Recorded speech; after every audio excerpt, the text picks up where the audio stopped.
нас не было такой прям задачи получения этого всего. Само участие уже, ну, как бы для нас было знаковым. Поэтому мы ни на что не настраивались, чтобы и не расстраиваться, и, может быть, излишне не радоваться этому. Поэтому, раз это случилось с этим спектаклем, мы приняли как должное. Шамаиль и звучащий минаджат у нас это более такая духовная тема, не национальная, не социальные проблемы, а именно такие, может быть, более глубинные, более духовные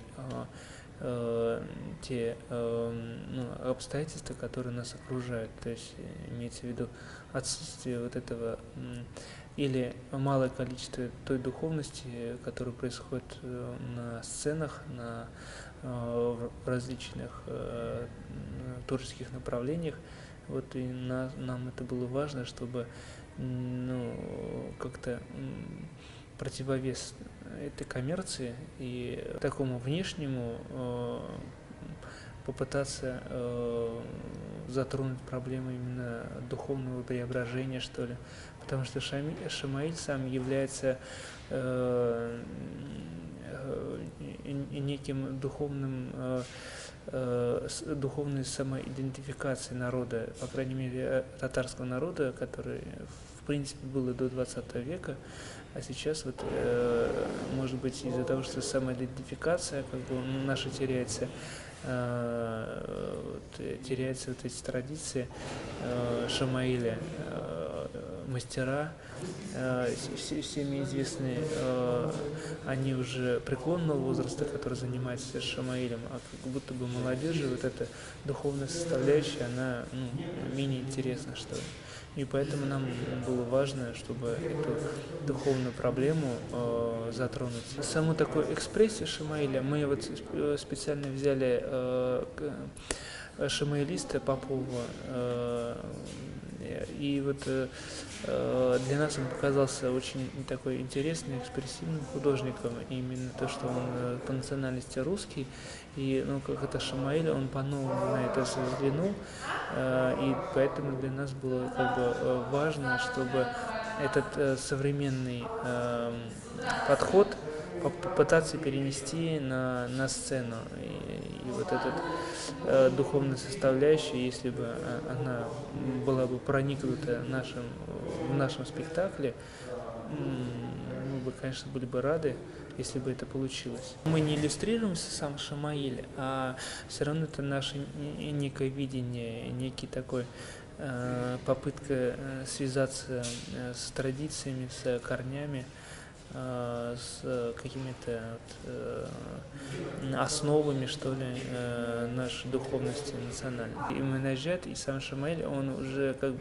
это исламская культура, вот просто она у нас тоже как бы минималистично, сдержана, поэтому, местами и экспрессивно. Это волнует молодежь, и молодежь может выражаться разными способами. И один из способов – это театр, музыка, кино. И вот один из элементов мы используем просто поэтому.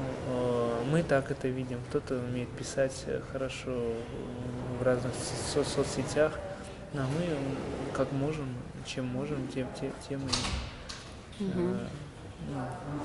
мы пытаемся языком разговаривать со зрителями. Конечно же, надо помнить об своей культуре, о своих традициях, потому что сама культура наша, мы ее знаем только вот последние 100 лет, наверное, от Тукая и выше.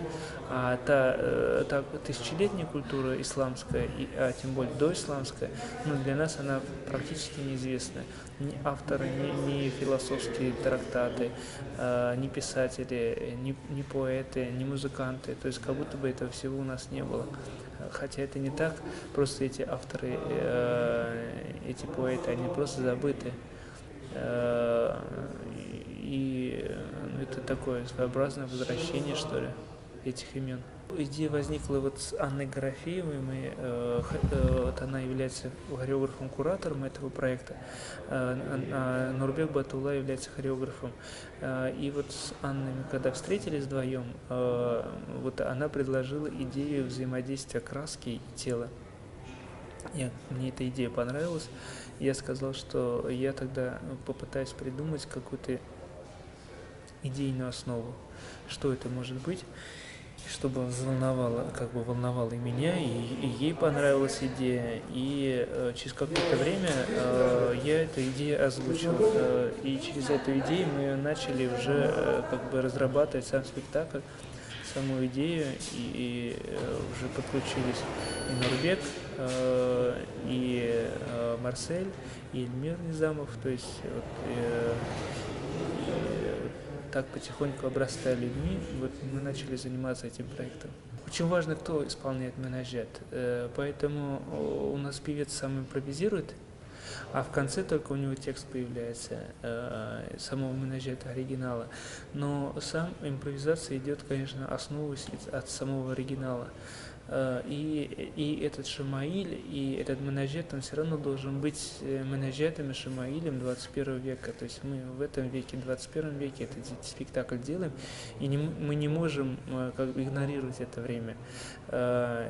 И это станет более, может быть, и для нас доступнее, как для авторов этого спектакля, и для зрителя, что есть такое, есть более, другой, может быть, немножко взгляд на классический Шамаиль и на классический менажет. Наш Шамаиль, как мы стремимся, то есть он, это не то, что написано, это процесс просто, через который он пытается выразить свою принадлежность, может быть, к этой духовности. И поэтому это для нас важно, а не само произведение, которое впоследствии мы видим.